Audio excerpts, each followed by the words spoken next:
campaign prepares an amazing table, but multiplayer's your meal.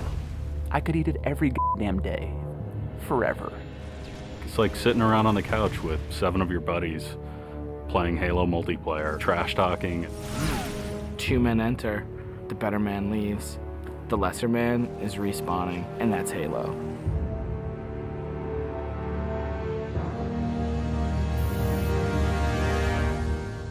The beta.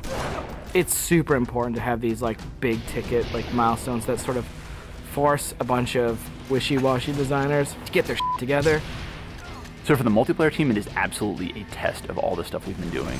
Destination. I'm really terrified about what people are going to say. The public beta is where it all comes together. Beat the shit out of our code, come break our cookie system, come try to, like, it's a great security test. Maybe they're going to find new glitches that we can fix. That's why I'm like, please, please, find new glitches, find new glitches. We made a bunch of changes in Reach that are pretty significant. For multiplayer, especially, there's a lot of people who are super passionate about the features that we put into it. The DMR is absolutely an awesome, worthy successor to the battle rifle.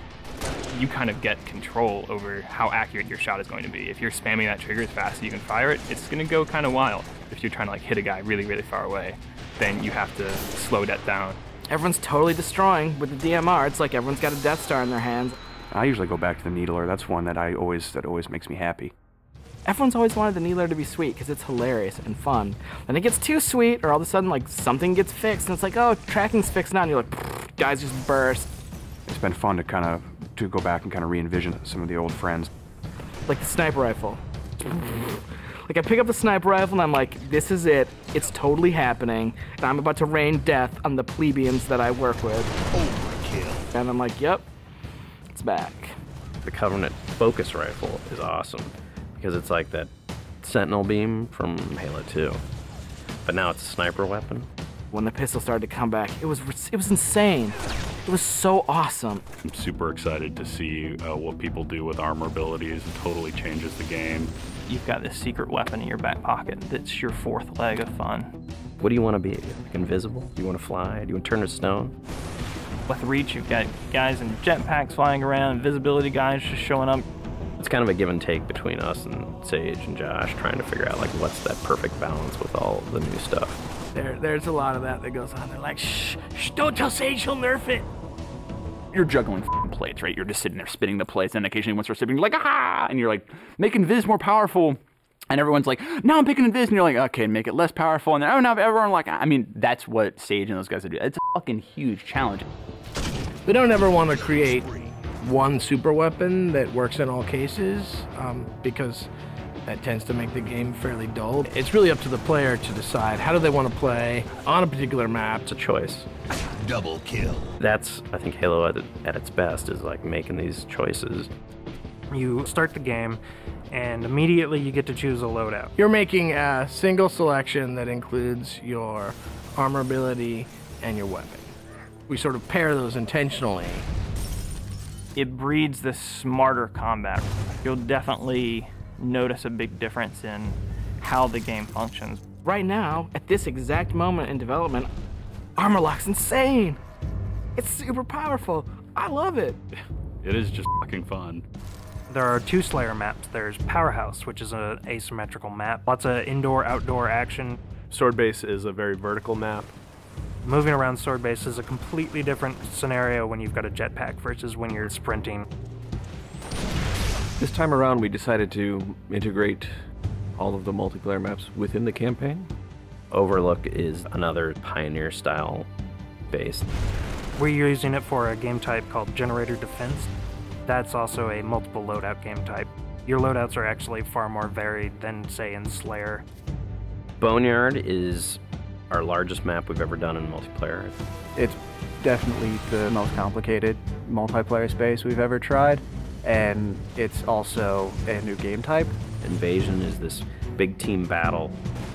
We sort of sat down and said, let's try to make an objective game that has elements like Slayer and try to make that more fun. And we wanted a big, huge, lots of guys and all these fictional elements. We've added a couple new objective game types, Headhunter, Stockpile. Headhunter. It's so much fun. Like seeing a dude pick up skulls and then you cap him and seeing skulls fly out of his body, and then the mad dash to pick those things up. And there's a lot of tension as you're amassing skulls. It's the risk reward of gathering up a lot and banking all at once, or just doing it one at a time and not being a big target. Headhunter. Stockpile is a team game based on capture the flag. 2 teams each have their collection zone or stockpile. There are multiple flags on the map, and your goal is to grab a flag, take it to your goal. It's a game of capture and defense. We have what we call the party games. We have Race, we have Oddball, we have King of the Hill, but like, Slayer's the thing you keep coming back to. Like, for me, Slayer is the game. Slayer is multiplayer. The arena is a really awesome evolution for people who want to play really hardcore competitive multiplayer. Let's just acknowledge that Slayer's awesome and try to build that space where we can sort of say, like, if you're hyper competitive, care about stats, let's make that for you. Bam, games, push, rating, push, division. The better you play, you'll eventually be put into a division. The arena divisions are broken up into Onyx, Gold, Silver, and Steel. You can say, oh yeah, I was Gold, you know, and like that means something. And I'm like, oh yeah, that's cool. You're basically a AAA baseball player. And I'm like, I'm Onyx. Like, you just met fucking Roger Clemens. Our matchmaking system is really good at matching people up based on skill. What it has never been really good at before is saying, well, how much fun will these 2 people have playing together? I'll sing, some of it's obnoxious, I'll get muted. Why can't I tell the system, dude, find me the people who love playing like a team player? Instead of just trying to put 8 people in a game together, we first use the social preferences for finding teammates. And then we can say, find 4 other people who are really good skill match.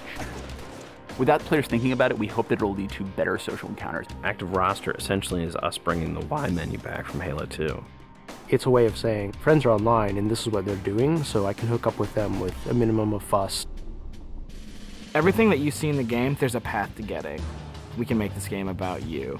I really wanted to make sure that players were able to invest themselves in the Spartans that they create, and then be able to carry that Spartan back and forth between campaign and multiplayer seamlessly without them feeling like it's 2 different experiences.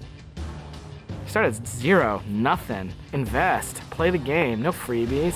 You're beta testing, have a t-shirt, little avatar t-shirt. I'll be wearing one. The fans should never assume what you see in the beta is set in stone. What's working about Powerhouse? The jetpack is practically crying out for abuse. Is Rocket Spawn open? Is that good? In the end, it's all about the game, and the game is king. There's that magical step in the process, like it stops being software, and all of a sudden it's more like this thing. I'm playing with my friends having a beer. It's awesome.